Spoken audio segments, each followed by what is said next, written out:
Hello, you clicked on the forecast for East Coast Weather Association. I am meteorologist Mike Griffith, encompassing Mid-Atlantic Weather, Carolina Weather Pro, and East Coast Weather Association on Facebook there.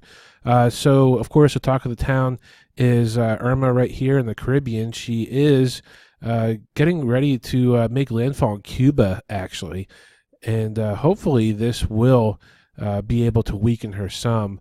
I'm sure that later tonight or maybe even early tomorrow morning, you're going to wake up and you're going to see some images of Cuba getting destroyed.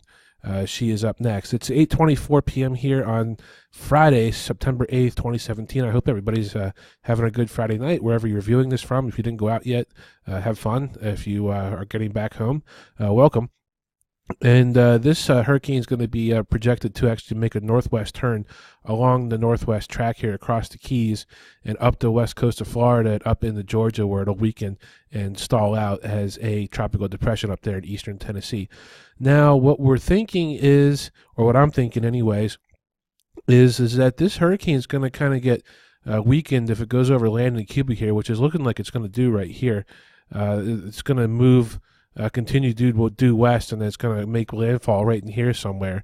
And then it's going to kind of take a northward turn up around the Keys and right up the west coast of Florida, up into Georgia and Tennessee, and then kind of stall out in this area, just bring a ton of wind and rain possibly in this area, more like rain, but the wind is going to be more focused up through this area right here, and of course all the way down through here as well. And that's what we're going to be looking at as far as the effects from Irma. Over here is Katia, and she isn't really moving a whole bunch. Probably just will drift westward into Mexico and kind of stall out in there. And then we also have Jose out here. The National Hurricane Center actually has some warnings and advisories up for more of the same islands that just got devastated by Irma. And then he's actually forecasted to probably make a more northward turn and then eventually out to sea just like that. So not looking at a whole bunch of threats from either one of these two. Of course, the coasts here are going to get affected in the islands right here, but not as much as Florida is going to get affected over the next 4 days or so. So she's going to be moving to the west here and across the Florida Peninsula right up the gut. You can see that there is a stalled out stationary front across the southeast. Beautiful, gorgeous day here across much of the southeast and the mid-Atlantic, blue skies.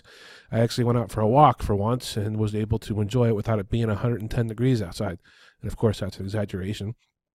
Let's take a look at the models here. Here's the NAM, high resolution.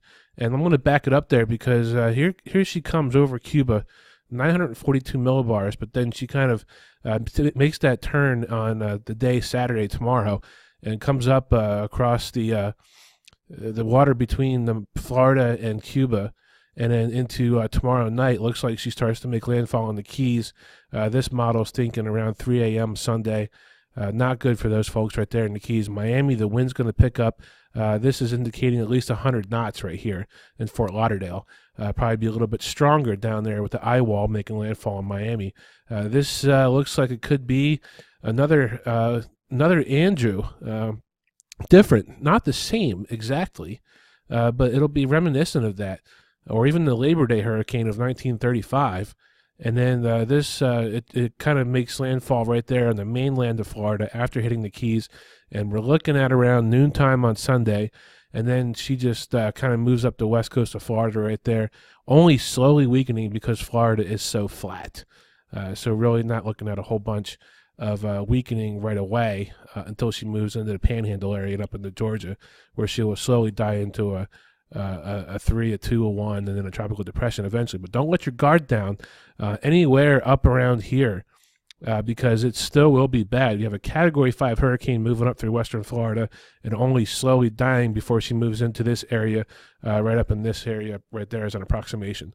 So don't let your guard down at all if you're in that area. And our thoughts and prayers are definitely with South Florida at this time. Bringing it closer back home, since everybody's focused on the hurricane. Of course, I'm focused on it too, but we have to cover what's going on back here at home as well. Here's the blocking ridge of high pressure, which will keep her kind of on a more northwesterly track, which is what we thought that she was going to do maybe just recently, before we didn't think that she was going to make that westward trend across Florida, but the blocking high is keeping her able to do so. So this is the GEFS. This is the ensembles. Obviously, a big area of low pressure there in the southeast as it moves into Georgia. Cool, wet, and rainy conditions across much of the deep south as we go into Monday and Tuesday of next week.